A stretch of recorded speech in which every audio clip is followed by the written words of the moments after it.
नमः शिवाय। एक ब्राह्मण था और वह एक महान भक्त था। वह मंदिर की पूजा में बहुत शानदार सेवा पेश करता और करना चाहता था, लेकिन उसके पास धन नहीं था। एक दिन की बात है, वह एक भागवत पाठ में बैठा हुआ था और उसने सुना कि नारायण मन में भी पूजे जा सकते हैं। उसने इस अवसर का लाभ उठाया, क्योंकि वह एक लंबे समय से सोच रहा था कि कैसे बहुत शांत से नारायण की पूजा करूं, लेकिन उसके पास धन नहीं था। जब वह यह समझ गया कि मन के भीतर नारायण की पूजा कर सकते हैं, एक दिन वह गोदावरी नदी में स्नान करने के बाद एक पेड़ के नीचे बैठा हुआ था।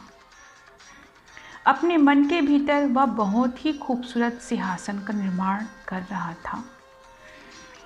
गहनों के साथ लदी और सिंहासन पर भगवान की मूर्ति को रखते हुए वह भगवान का गंगा, यमुना, गोदावरी, नर्मदा, कावेरी नदी के जल के साथ अभिषेक कर रहा था।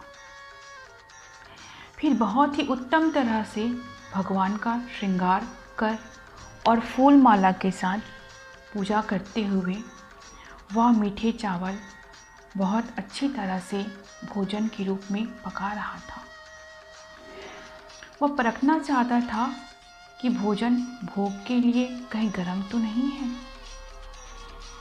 तो ऐसा जानने के लिए उसने भोजन में अपनी उंगली डाली तो उसकी उंगली जल गई। तब उसका ध्यान टूटा, क्योंकि वह कुछ भी नहीं था, केवल अपने मन के भीतर वह सब कुछ कर रहा था। लेकिन उसने अपनी उंगली जली हुई देखी तो वह चकित रह गया।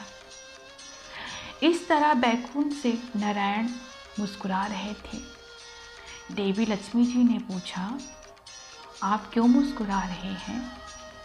भगवान बोले, मेरा एक भक्त अति प्रभावी मानस पूजा कर रहा है। तो इस वृत्तांत या कहानी को बताने का एक ही मायना है कि सर्वोत्तम पूजा मानस पूजा है। इसीलिए जब भी कोई पर्व आता है, चाहे सावन का महीना हो, नवरात्रि हो, महाशिवरात्रि हो, आप इस नवरात्रि में भी माँ भगवती की मानस पूजा कर सकते हो। धन के अभाव में अगर कुछ चढ़ा नहीं पा रहे हो, तो जिस प्रकार इस ब्राह्मण ने मानस पूजा किया, उसी प्रकार आप भी माँ भगवती की आराधना कर सकते हो और मन से जो कुछ उसको चढ़ाना चाहते हो वो चढ़ा सकते हो, वो उसे दे सकते हो। क्यों? क्योंकि मानस पूजा से 90% रिज़ल्ट मिलता ही मिलता है। लेकिन जो बाह्य पूजा आप करते हो उसमें कोई गारंटी नहीं है कि कितना % आपको रिज़ल्ट मिलेगा। क्यों?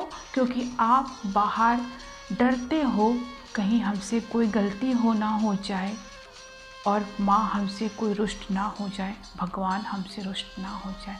लेकिन मानस पूजा में कोई ऐसा विधान ही नहीं है, कोई फियर नहीं रहता, कोई बाउंड्रीज नहीं रहता। सिर्फ आपका भाव होता है और आपका परमेश्वर होता है, और जितना मर्जी आप जैसा पूजा करना चाहो, आप इस नवरात्रि में माँ भगवती की मानस पूजा करें। माँ भगवती आप सबकी मनोकामना पूर्ण करें। नमः शिवाय।